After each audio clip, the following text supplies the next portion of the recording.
Get lit. Get lit. Get lit. Everybody get lit right now. Get lit. Get lit. So the Republicans get together and have a debate. They have a Trumpless debate. Now, I, for one, thought that it was better without Trump. I thought that it was more interesting without Trump. You got to actually hear these people talk. So Trump skips the debate. This is the first of the 2024 Republican primary debates. 8 of his primary rivals, most of the men, most of them wear the same kind of tie that he would have worn. And they had the battle of what I'm calling the vice presidents. I mean, that's what was happening, right? They're fighting to see who's going to be the runner-up. With the exception of 2, maybe 2.5, 2 and a possible, they're making excuses for him. Vivek Ramaswamy, 38 years old, youngest person on the stage. He's an entrepreneur, first-time candidate. He recently voted for the first time. He was center stage, and he took a lot of the incoming. He took a lot of the fire from everybody else. He's kind of annoying. Ron DeSantis was at center stage, supposed to be in the second slot behind Trump. He's way behind Trump. He was central for most of the night. However, Ramaswamy received a lot of the incoming like he was the number 2. And we talk about Trump not being there. We talk about this being a Trumpless debate. But Vivek Ramaswamy channeled the inner Trump. Channeled. He clashed with Mike Pence over his experience. Clashed with former South Carolina Governor Nikki Haley over foreign policy, his lack of foreign policy knowledge, his lack of foreign policy experience. All these things are true. Clashed with former New Jersey Governor Chris Christie over Trump, things that Vivek has said about Trump, and other things. But what was interesting is that because Vivek Ramaswamy has positioned himself as the defender of Trump, he does a better job defending Trump than Trump's kids. Trump's kids probably don't even want to defend him. Probably don't want to defend Trump. Anyway, Ramaswamy was at times a stand-in for Donald Trump. So Donald Trump, of course, was not there, but he is turning himself into the Fulton County jail today as he faces election subversion charges. Now, so there were fireworks, there were some fisticuffs, hypothetically speaking, not actual fighting, but there was definitely enough fireworks to go around. 2 hours, 2-hour showdown, a 2-hour competition, a real debate, felt like a debate. But the debate did have the feel of the undercard. It had the feel of the prelims.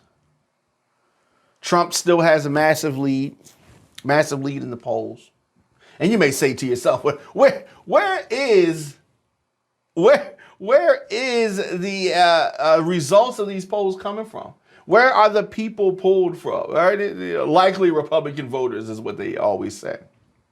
Likely primary voters is what they normally say. Now, despite the fact that Trump has, out on bail like 4 times, if he was trying to get a job at Chick-fil-A or Burger King or Wendy's, with the amount of charges and indictments and being out on bond 4 times, he wouldn't be able to get a job at a fast food joint. Trump would not be able to work at any fast food or chicken spot, none of that. He's out on bail 4 times. Got 91 indictments. He's facing, a couple 100 years in jail convicted on all the charges. But when asked by the moderators if they would vote for him, support him, Donald Trump, if he was convicted, not just indicted, but convicted by a jury of his peers, most of the people on the stage said that they would still support him. Oh, it was disgusting. But I'm glad that we were able to see and hear. What I saw on stage, I didn't see anybody on stage that could defeat the Biden-Harris ticket. Because yes, in the primary, oh yeah, y'all doing your thing. Y'all feeling yourselves. But this is the mistake. This is the biggest mistake and the false sense of hope that Donald Trump had in 2020. Yes, in the echo chamber of the Republican base, sounds good. Seems like everybody's voting for you. Seems it's all good. But when you get to that general election, when you get to the large majority of the citizens of this nation, they're not feeling that stuff y'all talking about, Republicans. They're not feeling y'all. That's why y'all gotta, try with the games and the voter suppression and all the little stuff to try to, subvert the vote, because your policies are not indicative of the majority of this country. Yeah, it sounds good in a room full of Republicans. But when you let other people in that room, they're not feeling that stuff y'all talking about. They're not feeling it. Donald Trump being absent meant that several candidates who have positioned themselves as critics of Donald Trump, they didn't have the opportunities to directly confront him. Chris Christie, who a lot of folks were expecting to do a lot, he said that Ramaswamy said that Chris Christie was running a campaign based on vengeance and grievance against Trump. And, they spent more time going back and forth. Asa Hutchinson went long periods of time without being acknowledged. Right? And he wasn't trying to get in there and get none. He bored everybody to death whenever he did speak. For someone being as accomplished as him, I thought he would have performed better. But here's the thing. Everybody's not made for the big stage. Asa Hutchinson is not made for the big stage. He's a big deal in Arkansas. That's where he's from, right? Arkansas? Is it Arkansas or is it Ohio? Maybe it's Ohio, right? But regardless, Arkansas, I'm sorry, it's Arkansas. Asa Hutchinson, he was former governor. And I think that, statewide, he did his thing, right? But national politics, people are not checking for him. He does not command respect. And speaking of commanding respect, former, I guess, is he still the governor? I guess North Dakota Governor Doug Burgum. Most people thought he wasn't going to participate. He had some kind of an injury before the debate, yet he was on the stage. He was taken to a Milwaukee emergency room after suffering a high-grade tear in his Achilles tendon. But he was up there. Had a good joke, said I think I took it too literal when they said go to Milwaukee and break a leg.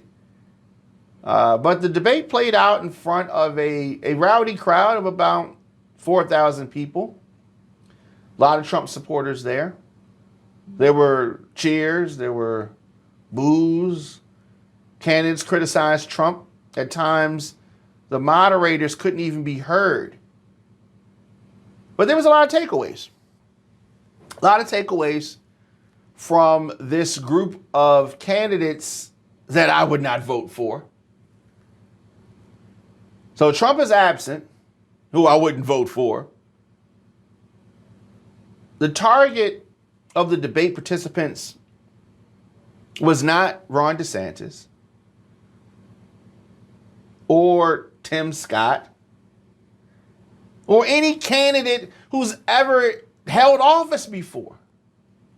The target of most of the participants in the debate was the outsider, the newcomer, Ramaswamy. Very surprising. So Mike Pence jabbed Vivek. No, let me say it's about Mike Pence. Mike Pence tried to act like he had a spine, still spineless, still gutless. But because the expectations for Mike Pence were so low, you remember back when Trump was president, Trump would drink his water and then Mike Pence would grab his water too. Ooh, Donald Trump's drinking, I'm gonna drink too. You remember that? Oh, well, he tried to act like he was, tough Mike. He tried to act like it. Pence told Vivek, "You recently said a president can't do everything." Well, I've got news for you, Vivek. I've been in the hallway. I've been in the West Wing. The president of the United States has to confront every crisis facing America. There were a lot of lines they wanted to get off all night. A lot of that kind of stuff. There was back and forth, name calling. Of course, Chris Christie compared Ramaswamy to something cranked out by Chat GPT. I thought that was funny. But, he does sound like, but he has charisma. So while he does sound fake and phony and just irritating, he's like that guy in the class who's always raised his hand, thinks he's smarter than the teacher, thinks he's smarter than everybody, always like, ooh, me, ooh, me. He comes off as that guy, Ramaswamy. And Christie then capitalized on Vivek's rhetorically asking what a little-known guy from with a funny name was doing on the debate stage by pointing out that he sounded an awful lot like Barack Obama, and the old stump line about him being a skinny kid with a funny name who believes that America has a place for him. Well, I don't think it's that bad to be compared to Barack Obama, considering that he won the presidency. They may not have the same platform as President Obama. But I didn't take it as an insult. I wouldn't take it as an insult, even if I was a Republican, which I'm not. But even if I was, I wouldn't take it as an insult. I would still spin it or try to spin it. Anyway, another point, Pence went after Ramaswamy when he said we're in the middle of a national identity crisis. The former VP replied, "We don't have an identity crisis, Vivek. We're not looking for a new national identity." That could have been thinly veiled, but the pile-on against Ramaswamy was interesting. He was way lower in the polls, way lower in expectations than the participants in this debate acted like. He's new to politics, but they were coming for him. Yes, and he has had some visibility as of late. They were trying to put an end to any momentum that he may have been enjoying. Ron DeSantis of Florida, the expectation was there that he was going to be the focal point of the debate, but he was not. He seemed uncomfortable. I was talking with someone on Twitter right after the debate ended, and they pointed out that he seemed awkward and uncomfortable. I have to agree with that. He certainly did not speak the most.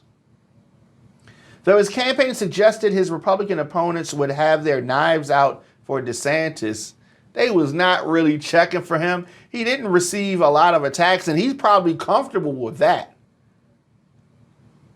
There was one key moment when the candidates were asked to raise their hands if they would support Trump if he was convicted in a court of law. DeSantis peeked around the stage, kind of to look to see how everybody else had responded before he half-heartedly put up his right hand.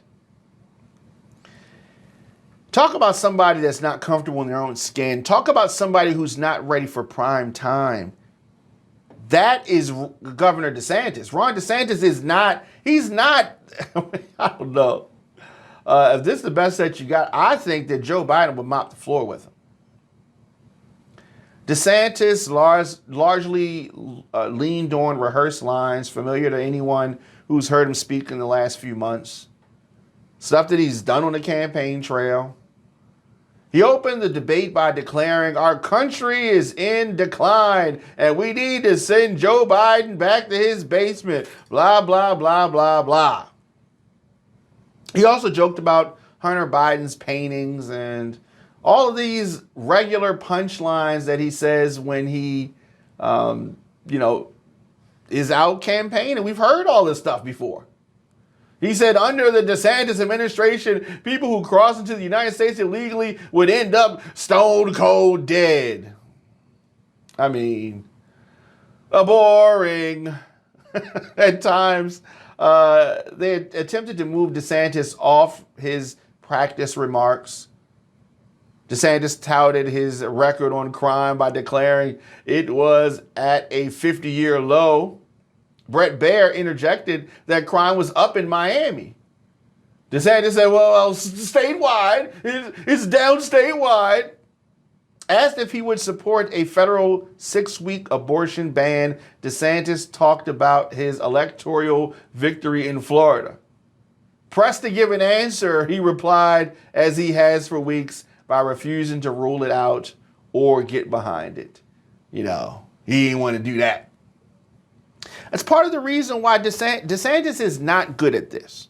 And I talked with my father about this, and my father said, "Oh, debates don't matter clearly because DeSantis has lost every debate I've seen him in, and he still won." All right. Well, there are other factors there, obviously, but debating is important, and it can be. And we've seen elections where it was a difference maker. Definitely. So, of course, DeSantis leaned on his military service and the cultural clashes that he's had and his COVID-19 policies, all of these things that have made him a Republican star. And ultimately, I think they're things that are going to hurt him. Chris Christie did not have any breakout moments. If there was one candidate who I expected to emerge with a knockout punch, it was Chris Christie. 8 years ago, he humbled Marco Rubio during the final debate before the New Hampshire primary by pointing out the Florida senator's habit of repeating lines. Now, Rubio won more votes than Christie, coming in 5th to Christie's 6th. But Marco Rubio struggled to shed the reputation for being robotic. And Christie seemed ready to give Ramaswamy the same treatment, but Chris Christie's chat GPT line was, I don't know, it was kind of, it wasn't original, I guess. I mean, he hasn't said it before, but I don't know. He failed to trip him up. Instead, Ramaswamy went on the attack against him over his criticism of Donald Trump. Now, I did like that Chris Christie, when asked if he would support Trump if he's convicted of a crime, Christie said that the party needs to stop normalizing this conduct, and that drew boos from the crowd. I told you that it was a pro-Trump crowd. Your claim that Donald Trump is motivated by vengeance and grievance would be a lot more credible if your entire campaign were not based in vengeance and grievance against one man, Ramaswamy said. And Christie didn't have a comeback for that, really. He did not. So Christie's attempt to attack the former president's top defender on stage was definitely met with more vitriol from the crowd. They did not like folks attacking Trump. You know, I think that it's important that these Republicans are honest about Donald Trump. Honest about the fact that their party seems to be on a path to nominate someone who cannot win in the general election. Now listen, I am fine with that. I'm not a Republican. I'm fine with that. I just want y'all to know what you're doing. That's all. Abortion was a topic that definitely drew some distinctions from the candidates. Some supported a 15-week abortion ban. Some said that they were against efforts to pass a nationwide ban. Republicans are going to always lie about this. Democrats want abortion on demand and abortion up until the time of birth. In the instance of the life of the mother, that's the only time that folks are talking about late-term abortions, if it's going to end the life of the mother.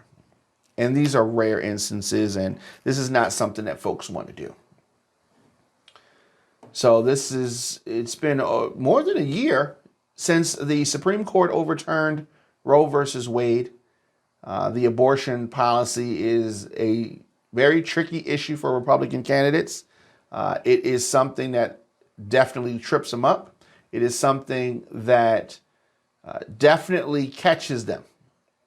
It definitely catches them. Voters have rejected these strong abortion restrictions and the candidates who back them. Ultimately, this is going to be another thorn in the side of whoever the GOP nominee is.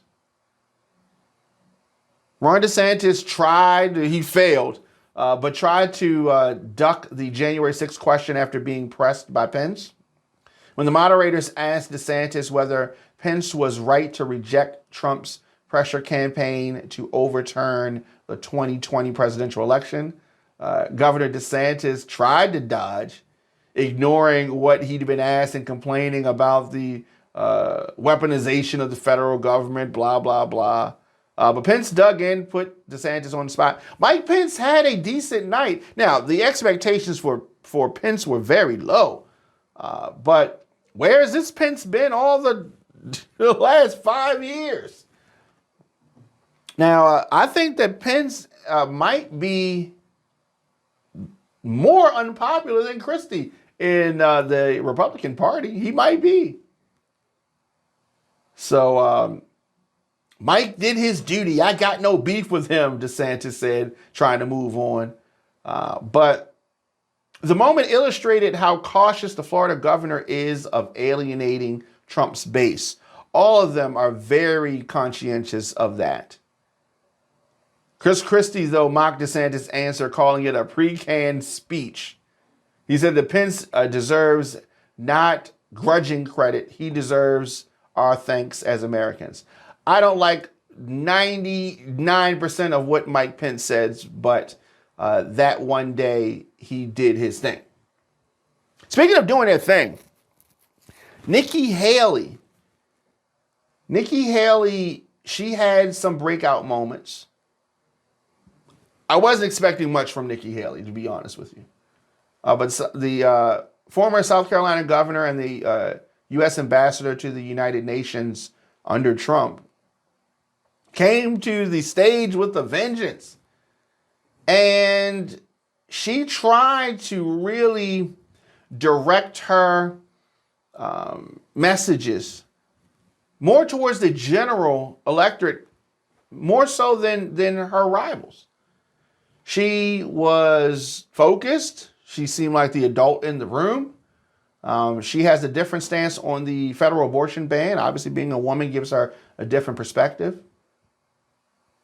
She talked about the reality of the Senate's 60 vote threshold to break the filibuster, and the need for a House majority means consensus is the thing that's necessary on this issue. She also said that contraception should be available to all women. She was the first to criticize Trump by name. She pointed out the rising spending during his presidency. She pointed out the fact that he spent more money over those 4 years than any president before him. All the presidencies combined, all the years combined, from Washington up until Obama, the Trump presidency spent more in those 4 years than from Washington to Obama combined. So I was glad to hear her criticize Trump by name. Haley called her former boss the most disliked politician in America, and she's right. Now, of course, you go in the echo chamber, there are people that like him, but he is the most disliked, she said. We cannot win a general election that way, and she's right. She bashed Ramaswamy during an exchange over Russia. Haley defended the United States' support of Ukraine. She said that you have no foreign policy experience, and it shows. It was a very animated exchange, definitely a highlight of the evening. Now, the opposite of the highlights, lowlights. Tim Scott, low light. Most people probably forgot he was even there. He tried to kill him with kindness and sing stuff. He thought he was trying to preach. And very, very disappointing. Scott, when he did get a chance to weigh in on southern border and illegal immigration and fentanyl, he offered a long answer about how important and easy it would be to finish Trump's border wall. As the next president of the United States, I will make that border wall complete, Tim Scott said, extending each word in the concluding sentence. He paused for applause. There was none. Yeah, he's definitely a disappointment. And, I thought that Tim Scott would have done better. But I think he's going to be out of the race soon. There's no chance for him winning. There's no chance for him getting far. Would Trump make him the VP in a ticket? Yeah, it's possible, I suppose. But Tim Scott, it just shows his nature. He's so ingenuine. He's phony. He's just, I don't like him. I don't like him. And I understand a lot of Republicans like him, but as a black man, he's very Mike Pence-like. Let me say that. He's very, very Mike Pence-like. And that is not a good thing. And so who won the debate? Who won this first debate? Ron DeSantis was a non-factor as the Republicans piled on Vivek Ramaswamy. The debate may have reset things a bit, but I don't know. Ron DeSantis really faded into the crowd, and I think that he liked it like that. He was largely ignored.